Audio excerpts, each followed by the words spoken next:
வணக்கம் and welcome to cinema matrix. இந்த வீடியோவில் எதை பற்றி பார்க்க போகிறோம் அப்படின்னா, வியானா வந்து கேமரா முன்னாடி அழுது புலம்புறாங்க. ஸோ எதுக்காக அப்படின்றத டீட்டெயிலாக இந்த வீடியோவில் பார்க்கலாம். அதுக்கு முன்னாடி நம்மளோட சேனல் நீங்கள் சப்ஸ்கிரைப் பண்ணாமல் சப்ஸ்கிரைப் பண்ணி சப்போர்ட் பண்ணுங்கள். ஸோ யூஸ்வலாக அவங்க பெட்டு பக்கத்தில் இருக்கிற கேமரா முன்னாடி வந்து உட்கார்றாங்க. சரி, ஏதாவது யூஸ்வலாக பேசுவாங்க அப்படின்னு பார்த்தா, இன்றைக்கி மத்தியானத்துலேருந்து என் மனசு சரியில்லை, அம்மாவுக்கு ஏதோ சம்திங் நடக்குது அப்படின்றத வந்து நான் உணர்றேன், ஏதோ சரியில்லாத மாதிரி இருக்குது வீட்டில் அப்படின்றத வந்து அவங்க ஃபீல் பண்ணி சொல்கிறாங்க.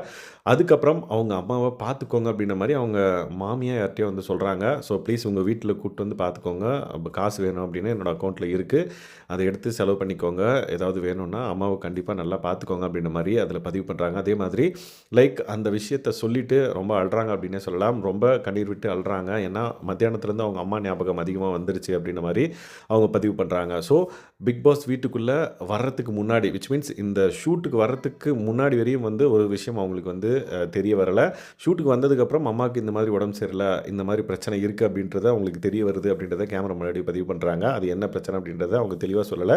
பட் இந்த ஷூட்டு வர்றதுக்கு முன்னாடி வரையும் தெரியல, வந்ததுக்கப்புறம் அவங்களுக்கு தெரிஞ்சிருச்சு. ஸோ என்னடா அது, விட்டு போக முடியலையே, நம்மளால் அங்கே இருக்க முடியலையே அப்படின்ற ஒரு கில்ட்டியோடு தான் வந்து பார்த்திங்கன்னா பிக் பாஸ் வீட்டுக்குள்ளே அவங்க வந்திருக்காங்க அப்படின்றத இது மூலமாக நம்மளுக்கு தெரிய வருது. ஸோ இந்த பர்டிகுலர் விஷயம் நடந்தனால என்னால் திரும்பவும் வந்து லைக் கிவ் அப் பண்ணிட்டு வர முடியல. பட் உடம்பை பார்த்துக்கோ, நான் வெளியே இருந்தேன்னா கண்டிப்பாக உன்னை நல்லா பார்த்துருந்துருப்பேன், அம்மா உங்களை ரொம்ப மிஸ் பண்ணுறேன், பாப்பா காலேஜ் போயிருக்கோன்னு நினைக்கிறேன், ஐ மீன் அவங்க தங்கச்சியை பற்றி பேசுகிறாங்க. ஸோ எதுவாக இருந்தாலும் பார்த்துக்கோங்க மாமி, வீட்டில் கூப்பிட்டு வச்சு அம்மாவை பத்திரமா பார்த்துக்கோங்க அப்படின்றத வந்து அவங்க ரிஜிஸ்டர் பண்ணுறாங்க. அண்ட் தென் ரொம்ப அழுறாங்க அப்படின்னே சொல்லலாம்.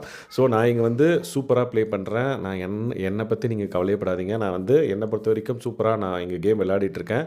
ஸோ நீங்கள் உங்கள் உடம்பை பார்த்துக்கோங்க, எனக்கு காலையிலேருந்து ஏதோ நெருடலாகவே இருக்குது, ஏதோ அங்கே தப்பாக இருக்கோ அப்படின்னு தோணுது, அதனால தான் நான் இதை ஃபீல் பண்ணி உங்ககிட்ட ஷேர் பண்ணுறேன் அப்படின்றத வந்து கேமரா முன்னாடி பதிவு பண்ணிட்டு லைக் சைன் ஆஃப் பண்ணுறாங்க. ஸோ நிறைய விஷயங்கள் பிக் பாஸ் வீட்டுக்குள்ளே நடக்குது. ஒவ்வொருத்தரும் வந்து கேமரா முன்னாடி பேசும்போது அவங்க குடும்பத்துக்கிட்டே பேசுகிற மாதிரி எல்லா ஃபீலிங்ஸையும் வந்து கொட்டி தீக்கிறாங்க. அது டெலிகாஸ்ட் ஆகுமா ஆகாதா அப்படின்ற எல்லா விஷயத்தையும் வந்து அவங்க மைண்டில் வச்சுக்கிட்டு, பட் இந்த பர்டிகுலர் விஷயம் கண்டிப்பாக வந்து பார்த்திங்க அப்படின்னா அவங்க வீட்டுக்கு ரீச் ஆகும் அப்படின்னு சொல்லிட்டு நம்ம நம்பலாம். ஏன்னா பிக் பாஸ் வீட்டுக்குள்ளே அதுக்குன்னு ஒரு டீம் இருக்குது.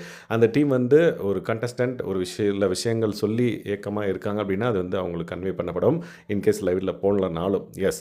ஸோ கண்டிப்பாக அவங்க அம்மா நல்லா இருக்கணும், நல்லா இருப்பாங்க அப்படின்றத நம்ம ப்ரே பண்ணிக்கிட்டு, ஸோ இந்த மாதிரியான பிக் பாஸ் அப்டேட்ஸ்க்கு நம்மளோட சேனலை நீங்கள் சப்ஸ்கிரைப் பண்ணாமல் இருந்தீங்கன்னா சப்ஸ்கிரைப் பண்ணி சப்போர்ட் பண்ணுங்கள். தேங்க்ஸ் கைஸ், பாய்.